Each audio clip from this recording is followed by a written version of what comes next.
ما قرسني قف ما قلين إساقنا حسانو سميني حمسة إساقنا وحو شيغي سوالي واحد ترى هذا wax ku siiya wax badan baad aragtaa laakiin wax ku sheega waxyaad baad aragtaa xamse waxaan doonayay inuu sida libaaxa u talaabsado ma doonin inuu noqdo biiq kursi hoostiga kaga jiro sida bisada miyaa u yiraahdo wuxuu tagaa qaahiro xaaskiisu degan yahay oo kaliya u tagaa عربو تجي سعودي تجي وحو تجي متقانا إمارات marka waa soo cimraysay وحو تجي توبيا وحو تجي متقانا ابن يوروب حتى وود هذا هوصل يا قبيلك اوغادينك اياد مدحا ما اديق عولاد اوغادين ان كان دحيسا mise gabar ba mar lagu diidaniyo waan garan lahaa ya Axmedow cida dhimatay horta loo tacsideynaya waa kursiga weeyaan aye cida loo tacsideynaya dhimatay waa kursiga weeyaan kursiga waan gar waa kursiga weeyaan cida dhimatay kursiga haduu dhinto de qofka ku fadhiyana waa la dhintay qaalinkii xamse madaxweynaha isticmaalaya miyaad aragtay xamse oo shir caalamiga jooga miyaad aragtay xamse oo heshiis soo gelaya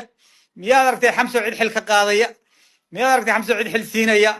totally xamse wax shaqo ah oo aan dibid oo inuu daaroodka dibindaabiyeeyo mooyaane wax shaqo ah oo dalka u hayo maba jirto absolutely miyuu yeelay xamse dhintay waan ana cidna nooma sheegin inuu dhintay waan igu soo celiyay su'aasha ma maqal goorma ayuu prime minister xamse uu dhintay tacsidiisna ma soo gaarin tacsidiisna ma soo gaarin maya ha muxuu ahaayay in yar baan ka hormarsanaya waan kuu sheegayaa bal inuu dhintay in kale inay tacsidiis soo gaadhay iyo kale markaad ogaan doontaa haye Soomaalidu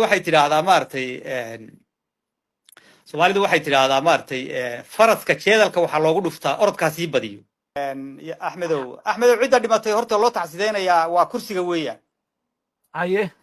cida loo tacsideynaya dhimatay waa kursiga weeyaan waan gar waa kursiga weeyaan cida dhimatay kursiga haduu dhinto de qofka ku fadhiyana waa la dhintay